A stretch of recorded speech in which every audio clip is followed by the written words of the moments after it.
Bem-vindo ao canal Escatológico. O sexto argumento que fundamenta a crença em um arrebatamento pré-tribulacional diz respeito ao afastamento do Espírito Santo. Pouco antes de destruir o mundo no dilúvio, o Senhor disse: "Não contenderá o meu espírito para sempre com o homem, porque ele também é carne. Porém, os seus dias serão 120 anos." Gênesis 6:3. O Senhor fez uma declaração similar em relação à tribulação, quando disse que removerá aquele que agora retém. O paralelo chocante entre esses dois grandes julgamentos, o dilúvio e a tribulação, sugere fortemente que meu espírito e aquele que agora retém são o mesmo. Como o Espírito Santo habita na igreja e nunca a deixará, precisará levá-la com ele quando se retirar do caminho para deixar de reter o anticristo. O sétimo argumento é a igreja de Filadélfia.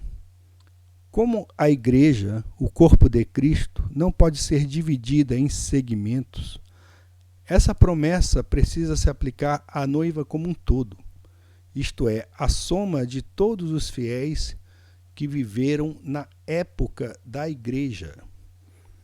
Como guardaste a palavra da minha paciência, também eu te guardarei da hora da tentação, que há de vir sobre todo o mundo, para tentar os que habitam na terra. Ou em outra versão, para tentar ou para provar os que habitam sobre a terra. Apocalipse 3:10. A palavra grega para habitar na frase habitam na terra tem uma importante conotação que não é encontrada na nossa tradução. A palavra grega mais usual é oikeo, o que significa simplesmente habitar. Enquanto que a palavra usada por João é katoikeo, que significa habitar permanentemente. Ela é usada, por exemplo, para descrever a plenitude da divindade que habita em Cristo. Colossenses 2:9. Portanto, aqueles que habitam na terra são aqueles que veem a terra como seu verdadeiro lar. Como tais, eles são cidadãos da terra, por escolha própria, em contraste com os fiéis cristãos, cuja cidade está nos céus. Filipenses 3:20. O oitavo argumento diz respeito à expressão "o ladrão na noite".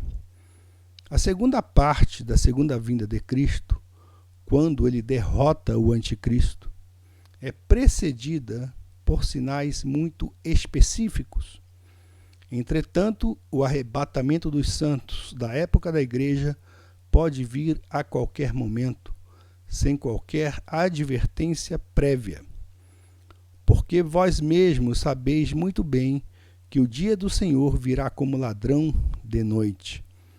Obviamente, se este é o caso, o arrebatamento precisa ocorrer antes dos chocantes eventos que assinalarão o início dos 7 anos da tribulação.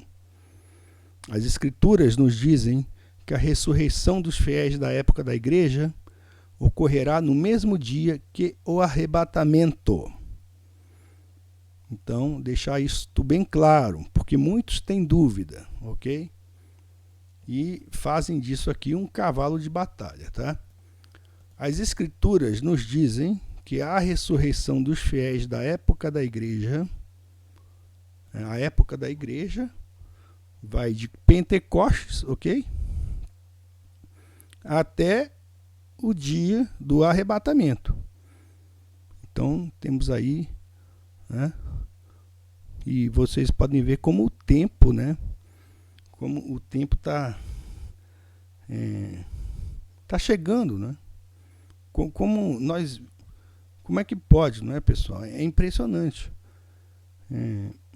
Nós saímos lá dos papiros, hoje temos aí a palavra de Deus em meio eletrônico, né? Vejam só, temos também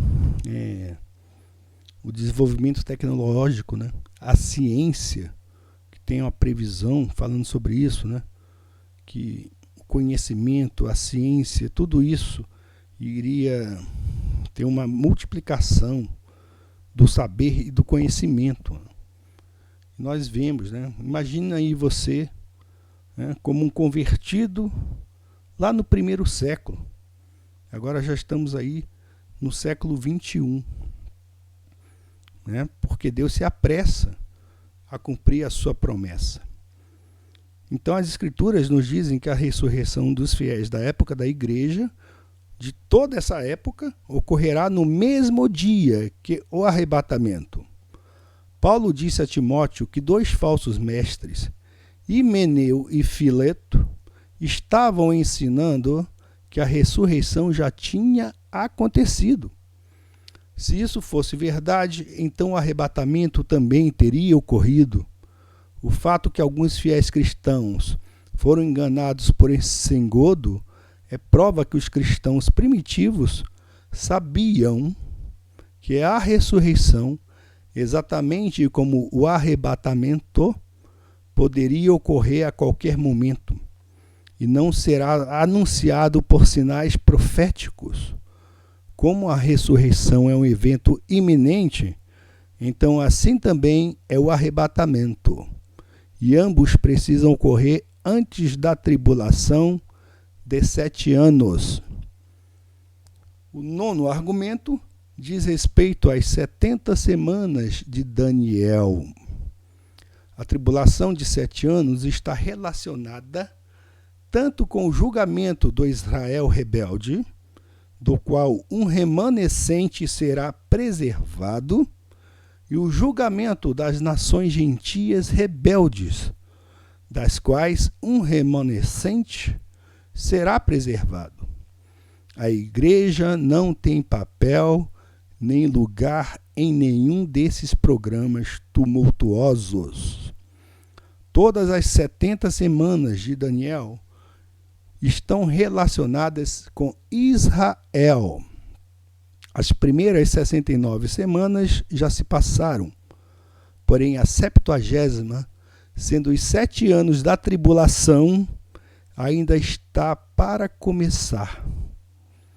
A 69ª semana terminou imediatamente antes de a igreja ser fundada em Pentecostes.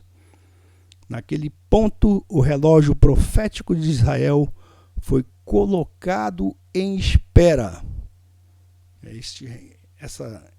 A hora, né, está suspensa e não reiniciará até que a igreja seja completada e removida da terra. Israel foi a testemunha escolhida do Senhor Deus na terra até o fim da 60ª semana. 69ª semana, isso. Então Israel foi a testemunha escolhida do Senhor Deus na terra até o fim da 69ª semana, quando então a igreja assumiu esse papel singular. Israel não poderá voltar a assumir aquele papel e se tornar novamente a testemunha escolhida de Deus na terra, como prometido nas Escrituras, até que a igreja seja removida. Então vou mostrar para vocês aqui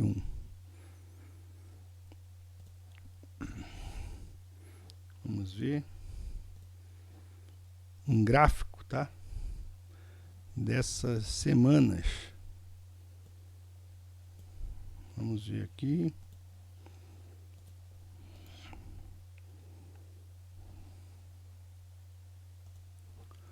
Então, como vocês podem ver aí, temos aqui a profecia das 70 semanas, ok? 70 semanas. Tá aqui. 7 semanas são semanas de anos, né? Que equivalem a 49 anos. Ocorreu a reconstrução de Jerusalém, descrita lá no livro de Neemias.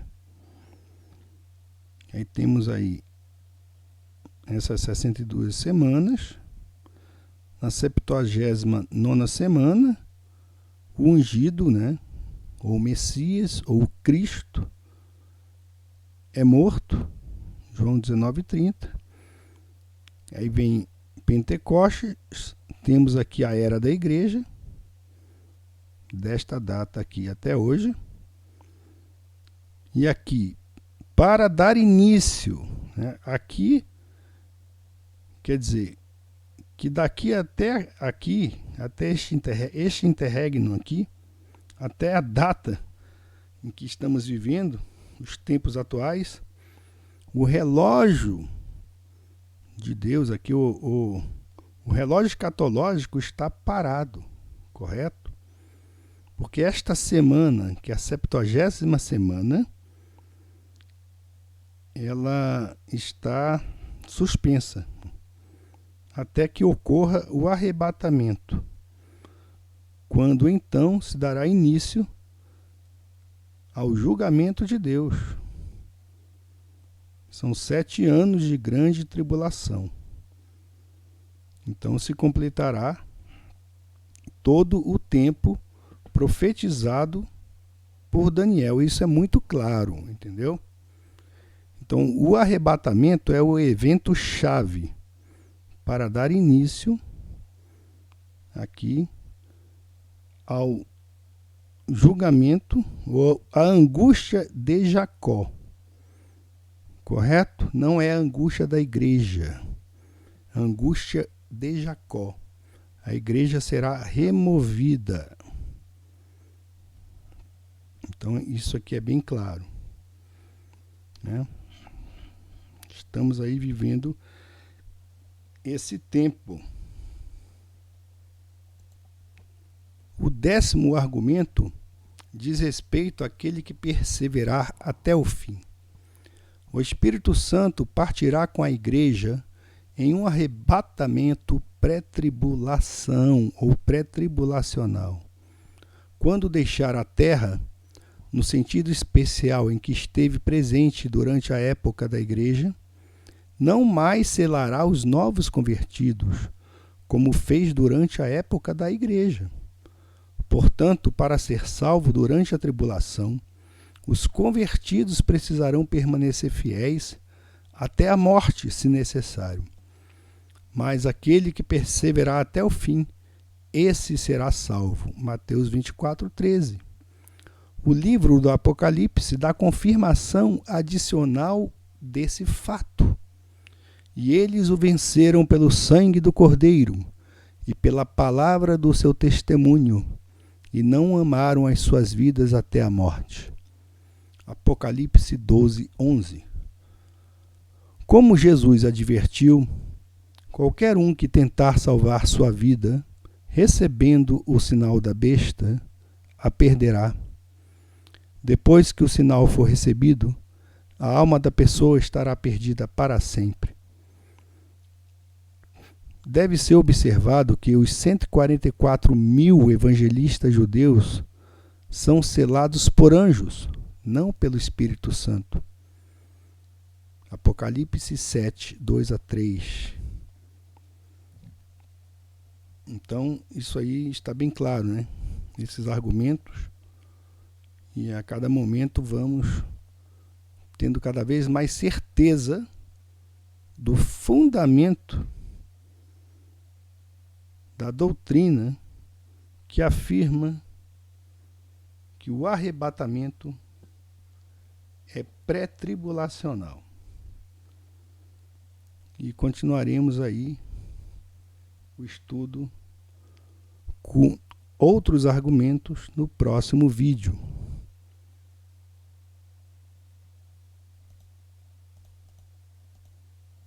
Deus abençoe a todos e meditem nas Escrituras. Leia a palavra para se fortalecer e para ter esperança. Porque esta é a nossa bendita esperança. Fica a dica.